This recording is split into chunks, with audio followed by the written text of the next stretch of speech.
Hello there! First of all, let me introduce myself.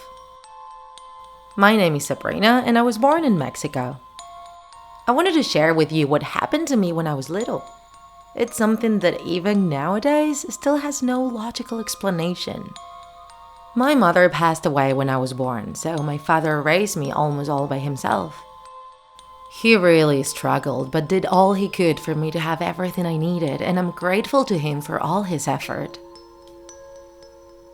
Since he was working most of the time, I would stay with my grandma a lot, who was very old back then. When I stayed with her, she wouldn't let me go to the park to play, so I learned to stay at home without interacting with other kids and find fun things to do inside. Later on, they brought me a doll and suggested that I gave her my mother's name, Breeze. That way, I would feel as if my mom was closer to me somehow. At first, I hated the doll because everyone at the school talked about their mothers, and I felt as if my mom had abandoned me, and that I was guilty of her passing as well. However, over time, I started to grow fonder of my doll. I started spending many afternoons with her. We would have tea parties with my other plushies, and I would tell her my troubles. And at one point, I felt as if she was actually listening to me. Then one afternoon at my grandma's house, I was lying on the bed with Breeze next to me when I saw it move its lips. I quickly got up to tell Grandma, but she didn't believe me, of course. She said I just fell asleep and dreamed that. That same night, I would sleep at my grandma's house since my dad had to work that night too, and something very strange happened. I went to bed hugging Breeze like I usually did, and my grandma tucked me in and kissed me on my forehead. Then I closed my eyes and I started to feel dizzy. For some reason, I couldn't open my eyes, no matter how hard I tried. I couldn't even open my mouth to scream for help. I felt as if I was going to die. But then I suddenly appeared in what I thought was a lake. At first, I was very disoriented. It was the middle of the night and I was having a hard time seeing until my vision finally adapted to the darkness. I then found a suspicious road which I decided to follow. At least it had torches on the sides which illuminated trees with dark colors and lifeless leaves. Under the trees there were figures which I couldn't distinguish. They looked like blobs to me, and I really didn't want to know what they were.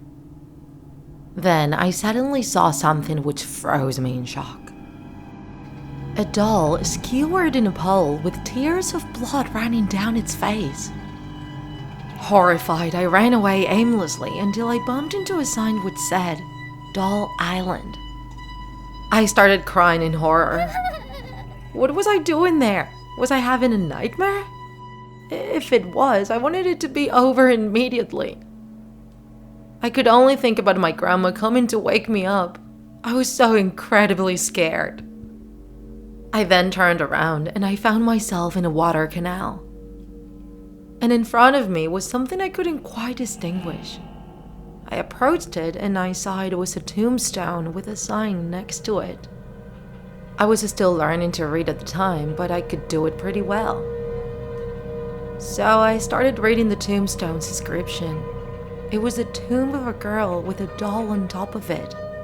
The sign explained the history of that place. It said that the island used to be deserted except for a lone man who lived there and guarded the island alone.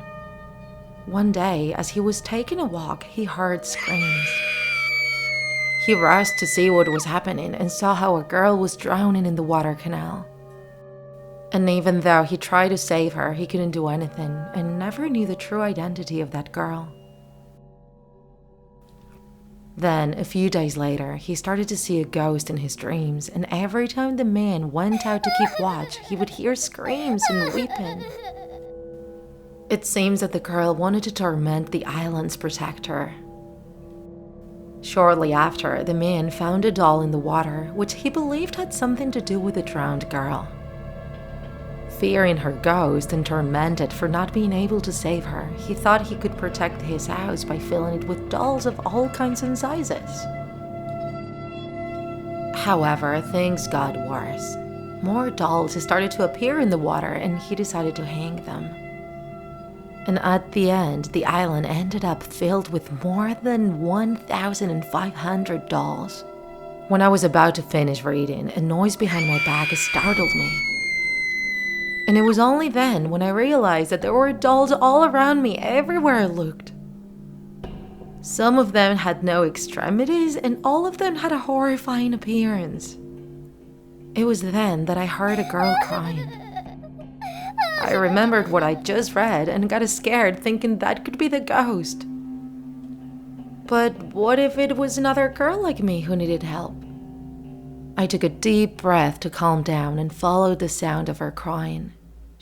She couldn't be far off. And then I recognized my doll, Breeze, resting on a tree. That made me really happy, so I rushed to give it a big hug. I felt protected, but it was short-lived.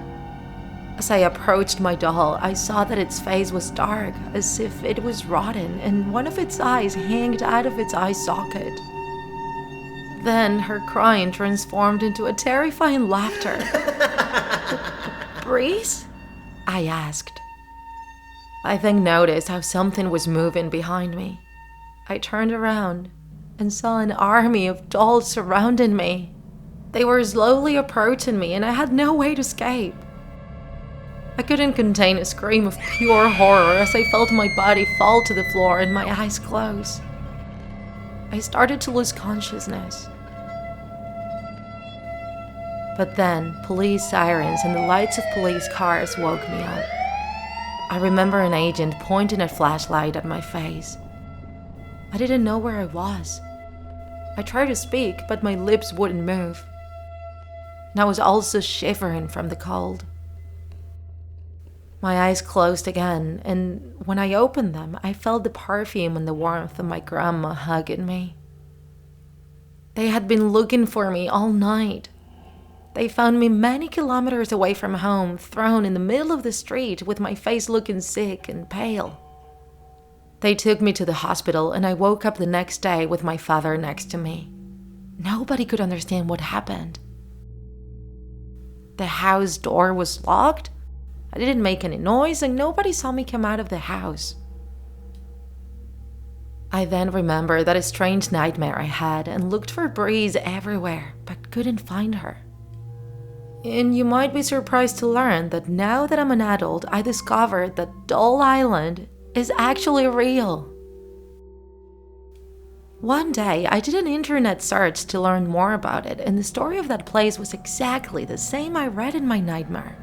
The photos I found also coincided with the places I saw on the island. I then told my significant other everything that happened that night, and arming ourselves with bravery, we went to the island. Once we got there, I froze in shock when I saw Breeze exactly where I saw her in my nightmare. And the worst part is, her head was still rotten and her eye was still hanging from her eye socket. Turns out my nightmare actually happened. If you enjoyed this video, don't forget to like it. And if you want to see more Draw My Life horror videos, subscribe to our channel. See you in the next episode.